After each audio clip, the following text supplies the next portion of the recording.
Hi, I'm AJ Hogue, one of the teachers of Learn Real English, and welcome to our video course. Now, let's get started with rule number one, or secret number one.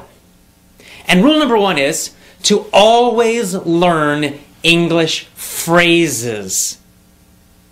And to never study just individual words. So, in this course, we're going to teach you a totally new way to learn English, a totally new way to study English so that you can speak English quickly, easily, automatically, powerfully, confidently. So, what's the old way of learning English? You know it because you learned it in school, you've been using it for years and years and years. You sit in a classroom, you've got a textbook, you memorize lists of vocabulary words, you study lots and lots and lots of grammar rules. You do lots of reading and little fake conversation drills and activities. And this is the traditional old way of learning English, but we have a totally new and different way of learning it. And we're going to teach you each part of that, one part every day for a full 7 days. So let's start with part one, secret one, rule number one. Learn phrases, not individual words. Now, of course, a phrase is a group of words. It's a group of words that naturally go together. This is very important. You see, when you only study individual words, you are doing a number of things that make learning difficult. Number one, when you study just an individual word, like a vocabulary, something in a vocabulary list, or even in your notebook, you write one single word and then you write the meaning or the translation. Here's the problem. That word has no connections to anything else. Therefore, it's difficult for your brain to remember it. That's why you have to keep repeating again and again. You look at that list and you try to memorize it. And then the next day you forget, and then you go back and you try to memorize it again, and again, and again, and again, and again, and maybe after a very long time you might remember it. But most likely you're going to forget it, especially long term. And yet that's the way most students are learning English and studying vocabulary. Here's another problem with just learning single words. When you study just single words, you're not learning any grammar. But when you study phrases, you are actually learning grammar. It's a kind of an effortless, easy way to learn grammar. You don't need to think about rules. You don't need to think about anything. And yet, you will be learning correct grammar when you study groups of words instead of phrases. Let me give you an example of this. Let's just, take any phrase like, or I'll go to a simple sentence. He was a bad dog. He was a bad dog. Now, let's imagine that you're a new English student and, the word bad is new for you. Of course, I know you know it, but let's just imagine you go way back to the very beginning, your first year of learning English, and bad is a new word. Now, the normal way of studying that, you would write it down, bad, it would be in a little, a list, and then you would study, bad means not good, bad means not good. You'd probably translate it to your own language. And then after lots and lots and lots of time, maybe you would remember it. Well, using our system, you do something very different. You would write down that whole phrase. He was a bad dog. It's actually a full sentence. Or you could just write down, was a bad dog, or he was a bad dog, whatever. And then every single time you study or review, you would always study the full, complete phrase. You would never just study that word bad. You would study the whole thing. Now, by doing that, you're getting free grammar. How do you know? Well, because first of all, you're getting that verb, was. Right? Was. And that's just going to stick in your brain. He was, he was, he was.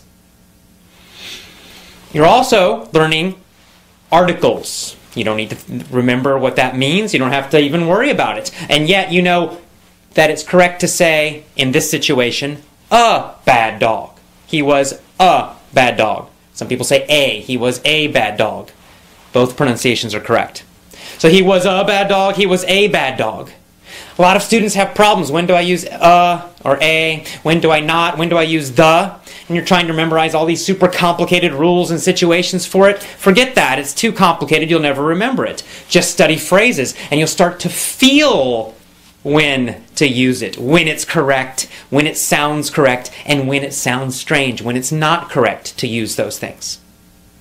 And of course, this is true for all grammar, all phrases, all vocabulary. By studying a full phrase, or even a full sentence, always, always, always, you're going to get lots of grammar. You're going to learn which vocabulary words go together naturally, and you're going to know when to use them in which situations. Because sometimes, for example, there might be a situation where there are many words that mean the same thing, and yet we typically use one of them. Like, we might say, he was a bad dog. That's a common phrase. A bad dog, bad dog. We use that word bad to describe a dog who's naughty, who's not good. But we don't usually say horrendous. Now, horrendous means super, super bad, really terrible. And yet, we don't usually say he was a horrendous dog. It sounds strange.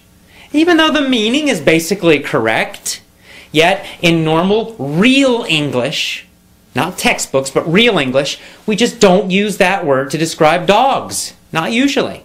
I don't know why. There's no real rule about it. It's just that's what we usually do. And every language has these kinds of word combinations that are more common, and other word combinations which just aren't used typically. How do you learn that?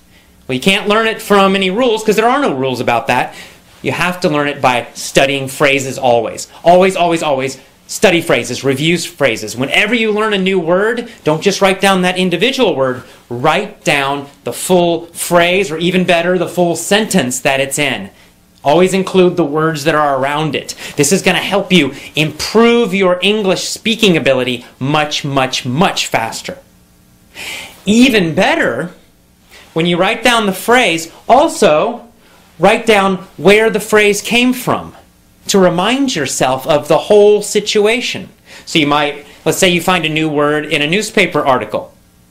Well, first of all, let's say the word horrendous. You're reading a newspaper article, or you're listening to the radio, you hear that word horrendous. That's new, what is that? And you write it down. But you're not going to write down just that single word, you're going to write down the whole phrase that it was in. And then you're also going to make a note, you're going to put down, this came from a newspaper article about the economy. And this is going to trigger you, it's going to remind you, give you a memory cue, a memory reminder of the full situation.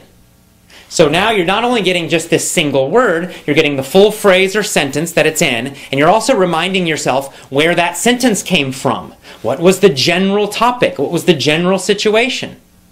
And in this way, you're getting a lot of extra grammar, which you're learning unconsciously, easily. You don't have to think about it, but you're learning it anyway. Your brain is learning it, even though you might not know that. And you're also learning when certain phrases and certain words are used and when they're not used. You're learning which situations it's used or they are used in, and you'll of course know that in other situations you don't use it. Because as you learn more and more and more phrases, you begin to get this feeling of correctness, and you begin to know when to use certain words, how to use them, and you're also how to use the grammar correctly as well. This is so important. It's such a simple, simple little secret, a simple little trick, a simple little rule, and yet it can totally change the way you speak English and learn English. It's very, very important. So never, never, never study just an individual word, one word. Always study the phrase or the sentence, and always, always, always make a note where it came from. And you want those phrases and sentences to come from real English, which we'll talk about more later, not from textbooks. Here's another advantage of studying phrases and full sentences and always knowing the situation that they came from. Phrasal verbs. You guys know about them. You know all about phrasal verbs that are a frustration for so many students, right? To be knocked out or knocked up have totally different meanings, right? Knocked out is a phrasal verb. It's a two-word verb. It's a verb phrase. And to be knocked out means to, like, it's like in boxing or sports. You get hit and you go, it's like you're asleep, right? Boom, knocked out on the floor. To be knocked up means to become pregnant. And we use that for women. Now, there's no way if you just look at the individual words to know the meaning. Right? Knocked out, knocked up. It's not logical. You just have to learn each one individually. But if you just try to study lists of phrasal verbs, you're going to become very confused. You'll start confusing one with the other. You're going to forget. And it's horrible, and you don't want to do that. It's not effective. It doesn't work.